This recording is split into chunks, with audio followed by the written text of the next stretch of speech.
O Evangelho deste domingo nos traz a alegoria da videira verdadeira. O Evangelho de São João quase não possui parábolas. No entanto, é abundante nele o uso de imagens e de alegorias, como é o caso desta belíssima alegoria. Vamos voltar no tempo e vamos acompanhar Jesus para entendermos mais de perto esta alegoria. Jesus acaba de celebrar a última ceia com seus discípulos. A certa altura ele diz: "Vamos-nos daqui." E então eles saem do cenáculo, que ficava no interior da cidade, que era inteiramente murada, e ao sair por uma das portas da cidade, e nesta porta se encontrava um medalhão enorme, feito de bronze polido por Herodes o Grande, uma coisa magnífica, onde trazia o brasão de Israel. E esse brasão continha justamente o relevo de uma magnífica videira, que era símbolo de Israel. Você já parou de pensar por que a videira é considerada a planta símbolo de Israel? Bom, a primeira razão mais evidente é por causa do seu fruto, ou seja, o vinho. O vinho é o fruto da videira. Como nós podemos ver na boda de Caná, ele é símbolo da alegria e da felicidade. Mas tem mais uma outra razão menos evidente. É que a videira é uma planta muito frágil, muito delicada. E ela só sobrevive se tiver um agricultor que tome conta dela.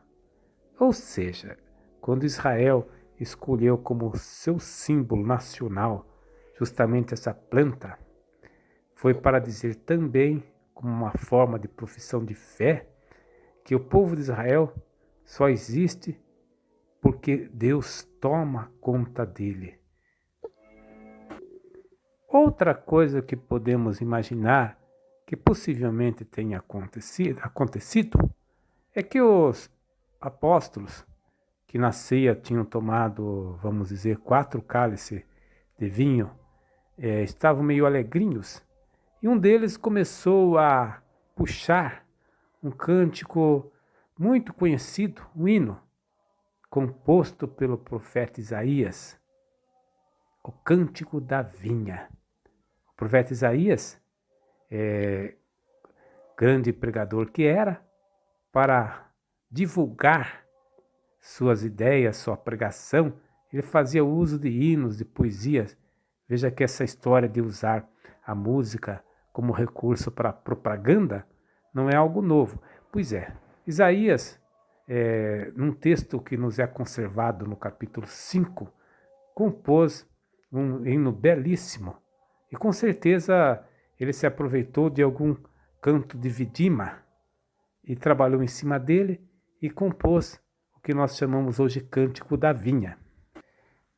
Este poema magnífico começa dizendo: "Cantarei ao meu amado o cântico do meu amigo para a sua vinha." E esta vinha é o povo de Israel. E tem uma linguagem que compara essa vinha como se fosse a própria esposa do vinhateiro. E ele então cobriu de cuidados esta vinha, cobriu de amores esta vinha. No entanto, esta vinha só produziu uvas azedas. E ele ficou profundamente decepcionado com ela, que ele arrancou a cerca para que ela fosse devastada. E a conclusão do profeta: a vinha do Senhor dos Exércitos é a casa de Israel, e os homens de Judá são sua plantação. Deles eu esperava o direito, mas o que produziram foram transgressões. Pois bem, Jesus se aproveitou então daquela situação, e ele então fez a sua grande pregação. Qual a novidade que Jesus colocou em cena? Bom, se a vinha da qual falava Isaías, que era o povo de Israel, tinha sido infiel, fracassou, Jesus se apresenta como a vinha verdadeira, a vinha fiel ao Pai, a vinha fiel ao agricultor, a vinha que produz frutos ao Senhor. Nesta alegoria, onde Jesus se apresenta como vinha e apresenta o Pai como o agricultor, ele fala dos seus discípulos como ramos desta videira. Claro que é uma alegoria que vai falar da comunhão. Por isso, o tema central desta alegoria será a comunhão com ele. Ele usa uma palavra específica, ele fala de permanecer. Esse verbo aparece nesse pequeno trecho nada mais do que 7 vezes. É um verbo, então, que é o centro da interpretação. Em grego se diz meno. A frase que ele usa é meinate enemoi, permanecei em mim. Agora, então é preciso entender o que Jesus Cristo quer nos dizer com permanecer nele. O verbo permanecer aparece em outros lugares. Já fiz a observação que não basta a gente conhecer o sentido de uma palavra no dicionário. Isso ajuda. Mas o mais importante é você ver como esta palavra é empregada no Evangelho. Para ficarmos em apenas um exemplo, no comecinho do Evangelho de São João, quando os 2 primeiros discípulos, Pedro e o discípulo amado, provavelmente João, perguntaram a Jesus onde moras, Jesus disse, vinde e vede. O Evangelho diz assim, e eles foram e permaneceram naquele dia. Aí está o verbo que nos interessa, permanecer. Então veja só, permanecer é empregado pelo evangelista João no sentido de discipulado, de seguimento, que seria habitar como que nele. Mas não soa estranho essa expressão que Jesus fala com tanta insistência, permanecer em mim, que ele tenha dito isto justamente no seu discurso de despedida, logo mais ele vai morrer e estará ausente. Como permanecer nele?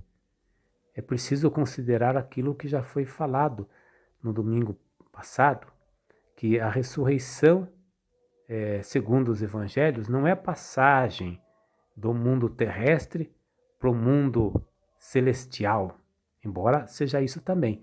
Mas o grande ensinamento do Evangelho é que a ressurreição significa um novo modo de presença de Jesus no meio de nós. Que tal nos recordarmos também quando Jesus disse, se alguém me ama, guardará a minha palavra, e o meu Pai o amará, e nós viremos e faremos nele a nossa morada. É dessa permanência que Jesus faz, esta comunhão plena com o ressuscitado. Então poderíamos concluir da seguinte maneira: é somente permanecendo em Cristo que teremos oportunidade de chegarmos à salvação eterna. Amém.